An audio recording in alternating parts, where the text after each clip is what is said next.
In a land of ancient times, there was a man named Jonah. Known for his wisdom, but sometimes stubborn, he was about to face a great challenge. Jonah was very kind. People in the city came to him for help because he was wise and gave good advice. He loved talking to God and prayed a lot, showing he really cared about being good and kind. One sunny day, God spoke to Jonah. Jonah, you must go to Nineveh, a city lost in wickedness. They do not believe in me, and their evil ways have reached me. In 40 days I will destroy Nineveh, unless you change them. But Jonah was afraid and didn't want to go. Instead of going to Nineveh, Jonah boarded a ship to Tarshish, hoping to escape his daunting task. Out at sea, a fearsome storm erupted. The sailors, terrified, wondered who had brought this misfortune. Meanwhile, Jonah slept below deck, unaware of the danger. The sailors cast lots to find the cause of the storm, and the lot fell on Jonah. He confessed, "I am running from God's task. Throw me into the sea, and the storm will cease." Reluctantly, the sailors threw Jonah into the raging sea.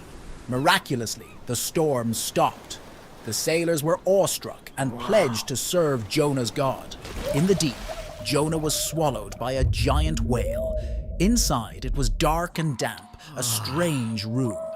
Jonah prayed earnestly, realizing he could not hide from his duty. He promised to fulfill God's command if he was saved. After 3 days, the whale spat Jonah out near Nineveh. Jonah was thankful and knew it was time to complete his mission. Jonah walked through Nineveh, a city of people who were wicked and did not believe in God. He warned them, "In 40 days, Nineveh will be destroyed unless you change your ways." He told them all about the story of the ship and the whale. The people listened to Jonah and started to change, turning from their evil deeds. When 40 days had passed, Jonah camped out in the desert to see what would happen to the city. The people of Nineveh now believed in God and repented. God saw their change of heart and did not destroy the city. After Nineveh was saved, Jonah felt upset. He couldn't understand why God spared a city that had been so bad. God wanted to teach Jonah about caring. So God made a special plant grow to give Jonah shade from the hot sun. Jonah liked the plant a lot. But the next day, God let a worm eat the plant, and Jonah was very hot and unhappy. God asked Jonah, Do you care about the plant? Jonah said yes.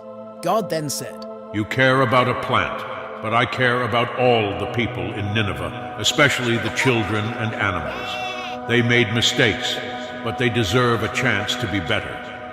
The story of Jonah teaches us about being kind and forgiving. Even when people do bad things, they can change and be good again.